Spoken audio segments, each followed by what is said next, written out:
por estar en este programa en un día como este, que es 31 de octubre, en donde, bueno, pues los expertos nos han dicho que ha llegado al mundo el ser humano número 7,000 millones.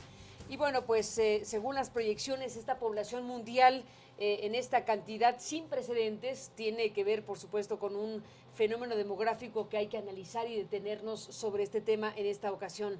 Estamos hablando de 1,000 millones de personas más que hace solamente 13 años y 6,000 millones más que al comenzar el siglo XIX, según la información del propio Fondo de Población de las Naciones Unidas, que es quien da estas informaciones y otras de las que hablaremos en este programa. Por eso le agradezco mucho que esté aquí en nuestro estudio en México, a Diego Palacios Jaramillo, que es el representante para México y director para Cuba y República Dominicana de este Fondo de Población de las Naciones Unidas. Diego, bienvenido, gracias por estar aquí. Muchas gracias, Carmen, por la invitación. Es un gusto estar esta noche contigo y discutir este tema tan importante. Pues 7,000 millones de personas con el nacimiento de una niña, si nos atenemos a la versión en Filipinas, digamos, porque hay varios bebés que se están disputando el número 7,000 millones y tú me vas a decir por qué. Pero por lo pronto, si nos atenemos a las imágenes y a la información que se tiene disponible, la niña Danica Camacho se convirtió en la habitante 7,000 millones al nacer precisamente en los primeros minutos de este 31 de octubre. Se había informado que la cifra llegaría con el nacimiento de una mujer en África, pero Camille, la madre de la niña, dio a luz en Asia y registró un peso de 2,5 kilos. Se habla también de un bebé en la India. ¿Quién es o cuál es el 7,000 millones que llega al mundo?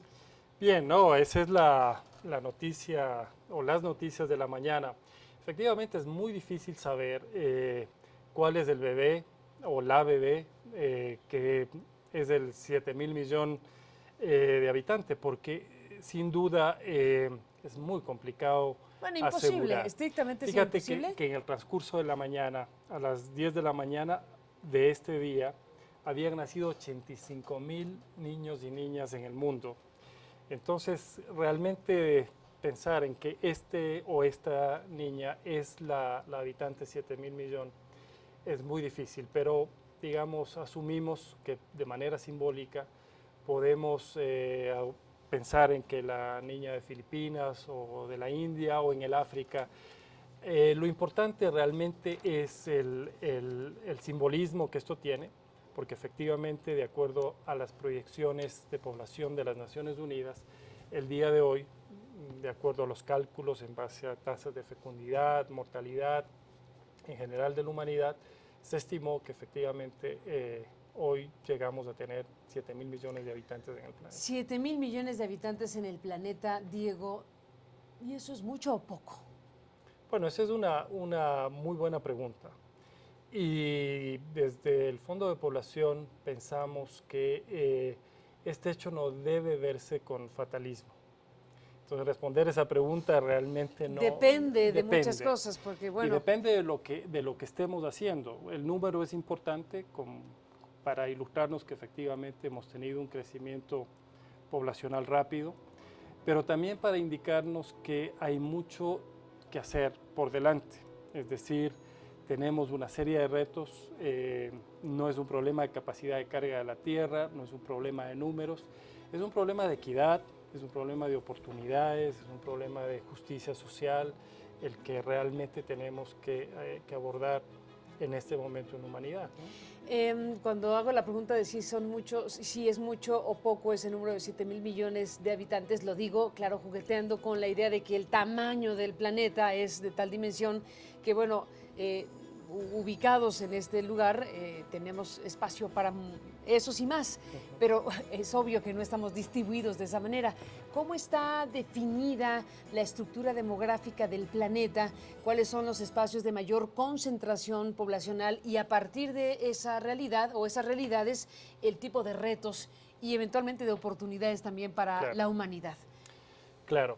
Bueno, definitivamente por las estadísticas de Naciones Unidas, sabemos que los procesos demográficos en el mundo son totalmente distintos, es decir, vivimos realidades distintas. Si uno ve, por ejemplo, el caso de de Europa, un continente que realmente logró su transición demográfica hace muchos años y en este momento ha comenzado una etapa de, yo diría, de crecimiento, incluso en algunos países.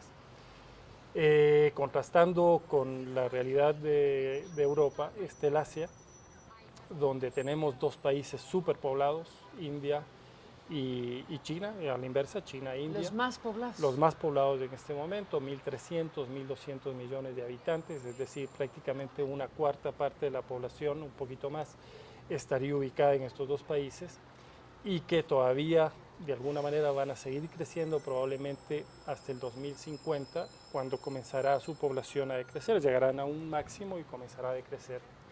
Y tenemos el caso del África, por supuesto, donde realmente las tasas de fecundidad, las tasas de crecimiento todavía son altas y donde probablemente se va a dar el mayor crecimiento de población en los próximos años.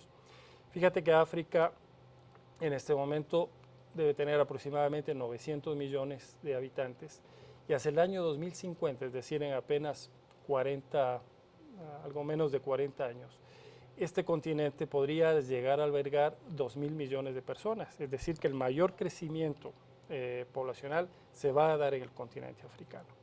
Y tenemos el caso latinoamericano, que es un caso, yo diría, mixto, en el sentido de que dentro de Latinoamérica tenemos países que ya completaron esa transición demográfica, como el caso de Cuba, por ejemplo, tuvieron una transición demográfica muy avanzada.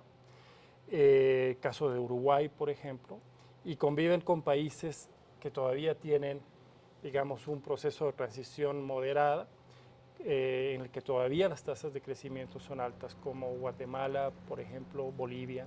Son países que todavía no han pasado a esa etapa más avanzada de la transición demográfica. Entonces, realmente el panorama mundial es un panorama mixto. Pero lo que habría que rescatar, sin duda, es el alto crecimiento poblacional que tendrá África en las próximas décadas. Y tal vez un elemento aquí importante, también mencionar que algunos países en los cuales había venido reduciéndose la fecundidad, me refiero a países del África, hemos visto que en las últimas décadas, en los últimos años, ese crecimiento de la tasa de fecundidad, o esa caída de la tasa de fecundidad, se ha parado en alguna medida. Entonces, esto quiere decir que realmente tenemos que hacer mucho más esfuerzo por optar por una serie de medidas que tienen que ver con hacer accesibles los servicios de salud sexual y reproductiva para las mujeres. Obviamente tenemos que promover su participación en el mercado laboral y también aspectos de equidad de género, que también son elementos y variables fundamentales que inciden sobre un alto crecimiento. Diego Palacios, permíteme hacer una pausa y regresamos en esta conversación en nuestro estudio de la ciencia.